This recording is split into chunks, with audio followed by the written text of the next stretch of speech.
አምላካችን እናመሰግናለን። ቀጥታ በተጸለየው ጸሎት ተስማምቻለሁ ነው ያልኩት ቅድም። አሁንም ተስማምቻለሁ። ቀጥታ ወደ ጉዳዩ ነው የምንገባው። ዛሬ ማጠቃለያ ነው የምናየው ለአንድ 15 ደቂቃ ያክል። እግዚአብሔር እንደረዳን መጠን በደቂቃችን ተጠቅመን እንትኑን እናጠቃለን፣ ሀሳቡን እናጠቃልላለን። መሪ ጥቅሳችን ለማጠቃለያ መሪ ጥቅሳችን ምንድን ነው? አንደኛ ማርቆስ 6:7 ላይ ያለ ቃል ምን ይላል? 12ቱንም ወደ እርሱ ጠራ፣ ሁለቱን ይልካቸው ጀመር፣ በርኩሳን መናፍስትም ላይ ስልጣን ሰጣቸው ይላል ማርቆስ 6:7። ሌላው ደግሞ ሉቃስ ላይ እንደዚህ የሚል ቃል አለ። እነሆ እባቡንና ጊንጡን ትረግጡት ዘንድ በጠላትም ኃይል ሁሉ ላይ ስልጣንን ሰጥቻችኋለሁ፣ የሚጎዳችሁም ምንም የለም። ነገር ግን መናፍስት ስለተገዙላችሁ በዚህ ደስ አይበላችሁ፣ ስማችሁ ግን በሰማይ ስለተጻፈ ደስ ይበላችሁ። በዛን ሰዓት ኢየሱስ በመንፈስ ቅዱስ ሐሴት አደረገና የሰማይና የምድር ጌታ አባት ሆይ ይህን ከጥበበኞችና ከአስተዋዮች ሰውረህ ለሕፃናት ስለገለጥክላቸው አመሰግንሃለሁ። አሁን አባት ሆይ ፈቃድህ በፊትህ እንዲህ ሆኗልና ይላል። እግዚአብሔር ይመስገን። እዚህ ላይ እንግዲህ የመጨረሻው የርክክብ ወይም ሶስተኛው ፌዝ እንዳለፈውም እንዳየ ነው። በተከታታይ የመጀመሪያው ፌዝ እግዚአብሔር ራሱ ረግሞታል። ቀጥሎ ጌታ ኢየሱስ ክርስቶስ ስልጣኑን ነጥቆታል። ሶስተኛ ደረጃ ደግሞ አሁን መጨረሻው ፌዝ ማለት ነው። እኛ በመጀመሪያው ቃል መሰረት ለእኛ ስልጣን ተሰጥቶናል። ከሴቲቱ የወጣው ጌታችን ኢየሱስ ክርስቶስ ሙሉ ስልጣን ተሰጥቶናል። አሁን የተሰጠነው ይህን የርክክብ ቃል ነው አሁን ያነበብኩትና በዚህ የርክክብ ቃል መሰረት አሁን ባለሙሉ ስልጣን ማለት ነው። ስናጠቃልል እንግዲህ በዚህ በተሰጠን የልጅነት ስልጣን ወይም ደግሞ በጠላት ላይ ባለን ስልጣን መሰረት ሲጠቃለል አንደኛ የስልጣን ምንጩ እግዚአብሔር እንደሆነ ጠንቅቆ ማወቅ አስፈላጊ ነገር ነው። ይሄ የታወቀ አይደለም ወይ ልንል እንችል ይሆናል። አይደለም ብዙን ጊዜ የምንስተው እዚህ ላይ የስልጣኑ ባለቤት እግዚአብሔር እንደሆነ፣ ስልጣን የሰጠን እግዚአብሔር እንደሆነ፣ በልጅ በኩል እንዳስረከበን የመዘንጋት ነገር አለ። አልፎ አልፎ ምንድን ነው የኛ የጸሎት ዝግጅት ወይም የኛ ብቃት፣ የኛ የእግዚአብሔርን ቃል ማወቅ፣ የኛ እንዲህና እንደዚህ መሆን፣ እኛ ጻድቅ መሆን ስራ እንደሚሰራ አድርገን እናስባለን። ልክ ነው። ያ ዲሲፕሊን ነው። በዲሲፕሊን መመራት ትክክል ነው፣ ይጠቅማል። ግን ስልጣኑ የእግዚአብሔር እንደሆነ ከእግዚአብሔር እንደተቀበልን ጠንቅቀን ካላወቅን በስተቀር አደጋ አለው። ስለዚህ የስልጣን ምንጭ እግዚአብሔር ነው፣ አስተማማኝ ነው ማለት ለእኛ አስተማማኝ ስልጣን የተሰጠን። ይሄ ማንም ሊገስሰ የማይችል ማንም ሲደብረው ሊሰርዘው የሚችለው ስልጣን አይደለም። ሰጪው እግዚአብሔር ስለሆነ ባለሙሉ ስልጣን ነን ማለት ነው። ሰጪው እግዚአብሔር ነው። ሰማይና ምድርን የፈጠረ እግዚአብሔር፣ ትልቁ እግዚአብሔር ልጁን ለሞት አሳልፎ እስከ መስጠት ሄዶ የሰጠን ስልጣን እንጂ እንዲተራ ስልጣን እንዳልሆነ ማወቁ፣ ምንጩ እግዚአብሔር እንደሆነ ማወቁ በጣም አስፈላጊ ነው። ለኮንፊደንስ በጣም አስፈላጊ እንደሆነ እንወቅ። ሁለተኛ የተንኮል ምንጭ ራሱ ዲያብሎስ እንደሆነ መዘንጋት የለበትም። ምንም በሉት አሁን ዓለምን ለክፋት የሚያመቻች፣ ስጋን ለክፋት የሚያመቻች ዲያብሎስ እንደሆነ ልክ የኛ የስልጣን ምንጭ ወይም ደግሞ የበጎ ነገር ሁሉ ምንጭ፣ የመልካም ነገር ሁሉ ምንጭ እግዚአብሔር እንደሆነ ሁሉ የተንኮል ምንጭ ደግሞ ዲያብሎስ እንደሆነ መዘንጋት የለብንም። ይህን ሀሳብ ለምን እንደመጣ ማስተዋል ካስፈለገ በገሃዱ ዓለም የሞትን መንገድ አርቲፊሻል አድርጎ የሚያሳየው ወይም ደግሞ ለስጋ ሀሳብ የሚያቀርቡ ራሱ ሰይጣን ነው። ምክንያቱም አርቲፊሻል አድርጎ ፖለቲካውን አርቲፊሻል አድርጎ ወይም ደግሞ ተራ ነገር አድርጎ የሰዎች ንትርክ አድርጎ በፖለቲከኞችና በሃይማኖተኞችና በሀገሮችና በሀገሮች መካከል እንደሚደረግ ግጭት፣ በእርስ በርስ እንደሚደረግ ግጭት አድርጎ ሰርቶ የሚያመቻቸው ጠላት ነው። ብዙ ጊዜ የሚመስለን ፖለቲከኞች እየተሳሳቱ ከሌ ተሳሳተ እንላለን። አይደለም፣ በጀርባ ሆኖ ነገሮችን የሚያመቻቸው እሱ እንደሆነ፣ ምንጩ እሱ እንደሆነ ጠንቅቀን እንድናውቅ ያስፈልጋል። ሰው በሚያጠፋበት ጊዜ ይህን ማወቅ ያስፈልገበት ምክንያት ሰው ጥፋት አጠፋ መስሎ በታየን ጊዜ ሰውን እንቀየማለን፣ ወይም ደግሞ ሰውን የሆነ ነገር ፍረጃ ውስጥ እናስቀምጣለን። ያ በጣም ክፉኛ የተሳሳተ መንገድ ነው። በጀርባው የሚሰራው ጠላት ነው። በጀርባው የሚሰራው ጠላት ነው። ለስጋ ሀሳብ የሚያቀርበው ጠላት ነው። ስጋ በራሱ ጥያቄ የሚያነሳው ጥያቄ የለም። ስጋ በፍጹም በራሱ የሚፈጥረው የክፋት አሰራር የለም። ስጋ ምናልባት ጥያቄ ሊያቀርብ የሚችለው የተፈጥሮ ችግርን ብቻ ነው። በቃ ማለት ስንራም፣ ስንጠማ፣ ሲበርደን፣ ሲሞቀን አይደል? ሲበርድ ልብስ ትለብሳለህ፣ አለቀ፣ ተመለስ። ብርድን መቼም በኢየሱስ በረደኝ አትለው። በቃ የተፈጥሮ ህግ ነው። ስጋ ያን ሪስፖንድ ያደርጋል። ሲርብህ ትበላለህ። ረሃብ ጌታ ይገስጽህ አትልም፣ በልተህ እንትን የምትለው ነው። ስለዚህ ሌላዎች በሙሉ ከተፈጥሮ ውጭ የሆኑ ነገሮች በሙሉ አይዲያ የሚያመጣው ጠላት እንደሆነ፣ ምንጩ ጠላት እንደሆነ በጣም ጠንቅቀን ማወቅ ጥሩ እንደሆነ ለማሳሰብ ነው። ሶስተኛ የውጊያው ባለቤት እግዚአብሔር እንደሆነ በጣም ማወቅ ያስፈልጋል። ስልጣን የሰጠው እግዚአብሔር ነው። የውጊያውን ባለቤት እግዚአብሔር ነው። እዚህ ላይ የታወቀ አይደለም ወይ እንዳይባል የታወቀ ነው። ግን ብዙዎቻችን ምን እንስታለን? አልፎ አልፎ የተሳካልን ሲመስለን እግዚአብሔር እንደተዋጋለን ዘንግተን እኛ ያደረግነው ሲመስለን እንዲህ አድርጌው፣ እንዲህ ጸልዬ፣ እንዲህ ቀጥቅጬው፣ እንዲህ አንቀጥቅጬው፣ እንዲህ ሄጄው ፋታ ሳጥቼው በቃ ወደሚለው ሄድና ወደ ትዕቢት ይወስደን። እችም ተንኮል ናት በነገራችን ላይ፣ ሸፋፋ ተንኮል ነው። ወደ ትዕቢት ይወስድና ወደ ኩራት ይወስድና ወደ ሙገሳ ፈለጋ ይወስድና ቸልተኝነት ያመጣና በቃ ጨርሼ የለም ወይ፣ ትናንትና ወግቼ የለም ወይ፣ እንዲህ አድርጌ የለም ወይ፣ ረግጬው የለም ወይ፣ ቀብሬ የለም ወይ ብሎ በማዘናጋት ወዘተርፈ ነገሮች ስለሚመጡ ባለቤቱ እግዚአብሔር መሆኑን ካወቀን እነዚህ ነገሮች በሙሉ አይኖርም፣ እኛ ጋር አይኖርም። በፍጹም ትህትና ነው የምንሰራው። በፍጹም ትህትና ነው በእግዚአብሔር ፊት ሆነን ሰልፋችን የምንሰለፈው። በፍጹም መዋረድ፣ ፍጹም የኃይሉ ባለቤት፣ ፍጹም የኃይሉ ምንጭ፣ ፍጹም የድሉ ባለቤት፣ ፍጹም ድል የሚሰጠው እግዚአብሔር እንደሆነ በማወቅ ስንራመድ ድሉ ያምራል። እና ሌላው የጦር አዝማቹ ጌታ ኢየሱስ ክርስቶስ መሆኑን ማወቅ ነው። የጦር ሰራዊቱ ደግሞ ተከታዮቹ እኛ እንደሆን ማወቅ።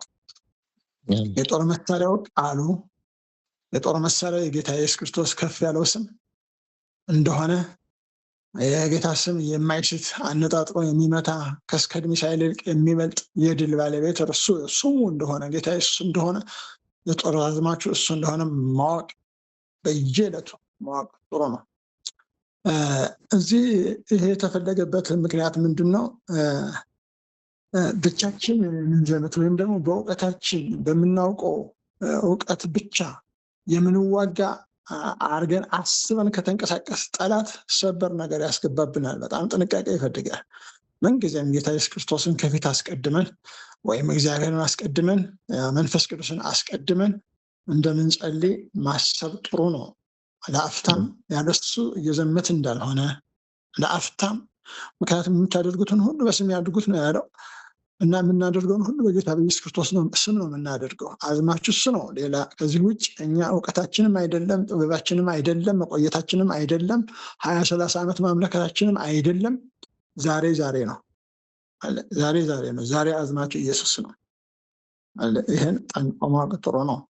አምስተኛው ተጠቃሚ የክርስቶስ ተካታይ እንደሆነ ማወቅ ነው። የምንጠቀመው እኛ ነን። አንድ ቁጥር ተጠቃሚው የሰው ልጅ ነው። አልፎ አልፎ እኔ ለእግዚአብሔር ብዬ ብለን እናውቃለን። በልጅነት ወራት እኔ ለእግዚአብሔር ብዬ በቃ እንትኔን ሰውቼ፣ ስራዬን ሰውቼ፣ ሰዓቴን ሰውቼ፣ እንቅልፌን ሰውቼ ምናምን አይደለም። እግዚአብሔር ብለናል። ለራሳችን ነው። አንድ ቁጥር ተጠቃሚ እግዚአብሔርማ በክብሩ አለ። እግዚአብሔርን ብናምነው የታመነ ነው። ባንወደው ለዘላለም ይወደናል። ፍቅሩ ያው ነው። እግዚአብሔር በዙፋኑ ላይ ሁል ጊዜ ያው ነው እና የምናደርጋቸው እንቅስቃሴዎች በሙሉ ለሰው ልጆች ጥቅም እንደሆነ እግዚአብሔር ሊጠቅመን ወዶ እግዚአብሔር እንዳደረገው እያሰቡ መጸለይ ጥሩ ነገር። ስድስተኛው ተጎጂ ወይም የሚሰራው ተጎጂ የሚሆነው ወይም ደግሞ ጉዳዩ ተጠቂ የሚሆነው ዲያብሎስ እና ሰራዊቱ ነው። ልክ እኛ እንደምንጠቀመው ሁሉ ጉዳቱም እሱ ነው የሚወስደው ማለት ነው። ሰባተኛው ጦርነት ላይ በጠላት የሚነሳ ክስ ሊኖር ይችላል። በጣም ጥንቃቄ፣ በጣም አስፈላጊ ነገር ስለሆነ በደንብ እንስማት። ጦርነት ላይ በጠላት የሚነሳ ክስ ሊኖር ይችላል። ምን ማለት ነው?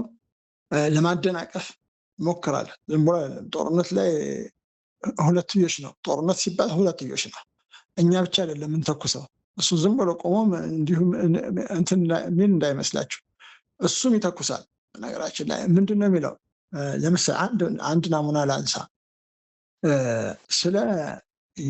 ስለ ዝሙት ለምሳሌ ጥሩ ምሳሌ ስለሆነ ስለ ዝሙት እየጸለይን እያለ የገሰጽን እግዚአብሔር መንፈስ ግልሙትና ኃይል መተቷ ምናምን እያለ በምንገሰጽበት ጊዜ ምን ነው ወዴት ነው አንተ እንደዚህ ብለህ የለም አንተ እንደዚህ አድርገህ የለም የሚል ክስ ወደ አእምሮ ያመጣል። ያ ሰበር ነው። ያ መልስ ምት ነው። ጥንቃቄ የፈለገ እዚህ ላይ አውቶማቲካሊ የሚረዳን እምነታችን ነው።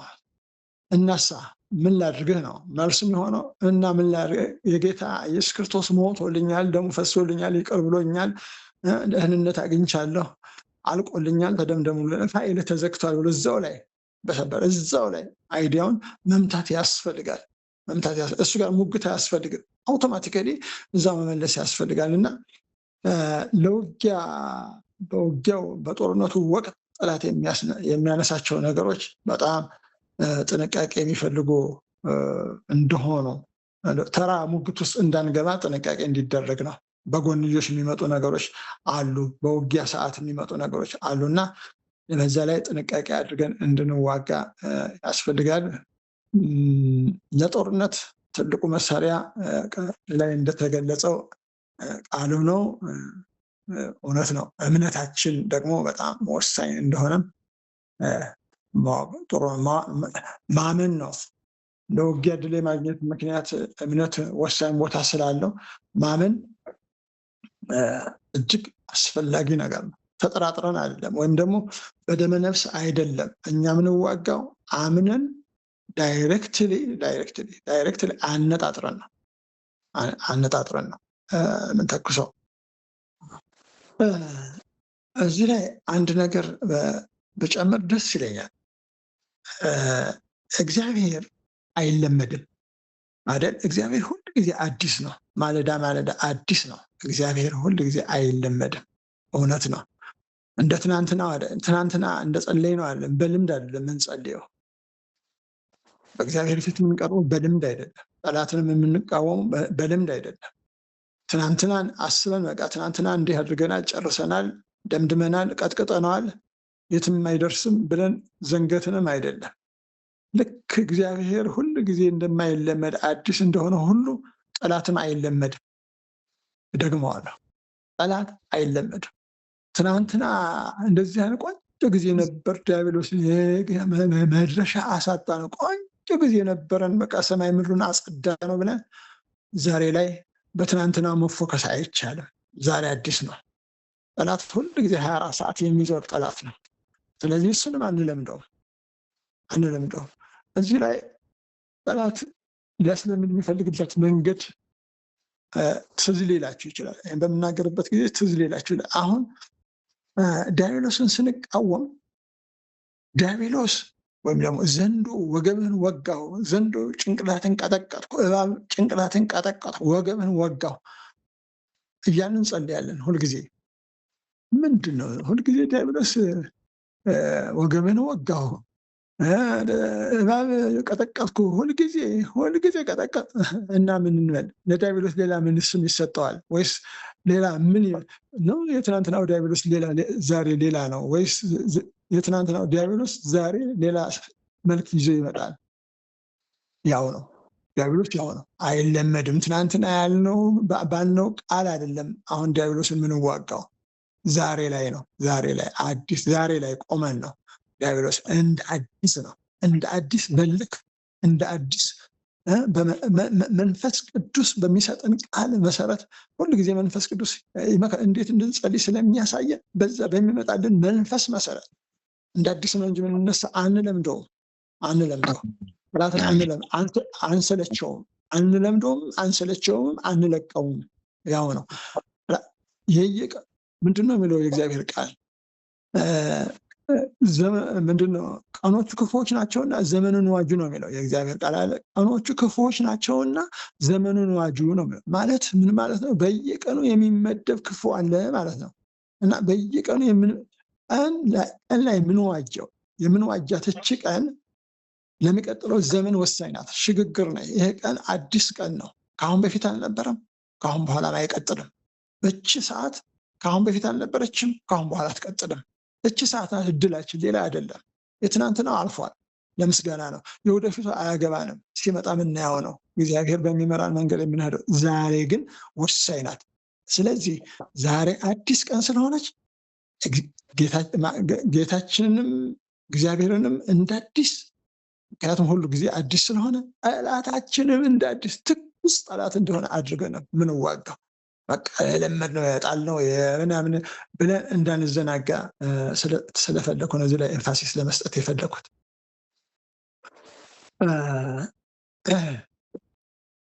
እና በተለይ ለውጊያ ድል የማግኘት ምክንያት እምነታችን እንደሆነ አይተናልና ለተከሰተው ጦርነት ለማደናቀፍ የተነጣጠረበት ሰው ወይም ባለቤቱ ወይም ተከሳሹ መካከል ክስ ቢነሳ፣ ቅድም እንዳልኳችሁ ክስ ቢነሳ ወዲያውኑ ማስታወስ ያለበት ማንን ነው? ጠበቃ ዋስ የሚሆነውን አዝማችን ጌታችንን ኢየሱስ ክርስቶስን። ምክንያቱም ጌታችን ኢየሱስ ክርስቶስ ስሙ ተዋጊ ነው፣ እውነት ነው። ስሙ እንዋጋበት ነው፣ እውነት ነው። ግን ጌታችን ኢየሱስ ክርስቶስ እንደዚህ ሰበር በሚመጡ ነገሮች ላይ ጠበቃም ነው፣ ዋስም ነው። በገሃዱ ዓለም መቼም ዋስና ጠበቃ አንድ ሰው አይሆንም አይደለ? ጠበቃ ግዛ ይባላል፣ ዋስ ደግሞ አቅርብ ይባላል። ጠበቃም ትገዛለህ፣ ዋስም ታቀርባለህ። በገሃዱ ዓለም አንድ ሰው ጠበቃም ዋስም ሊሆን አይችልም። ጠበቃ ዋስ ሊሆን አይችልም። የኛ ጌታ ግን፣ የኛ ኢየሱስ ግን፣ የኛ ውድ ግን ጠበቃችንም ዋሳችንም ፈራጃችንም መዋጊያችንም ነው።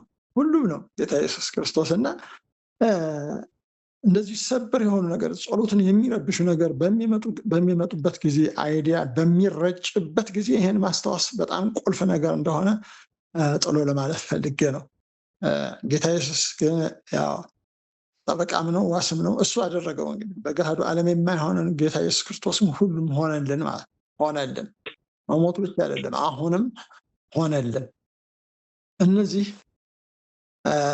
መተማመኛ ነጥቦች ለምናደርግ መንፈሳዊ ውጊያ መሰረታዊ ጉዳዮች እንደሆኑ በጣም ማሰብ እንደሚያስፈልግ ነው ጌታ ያስተማረኝ።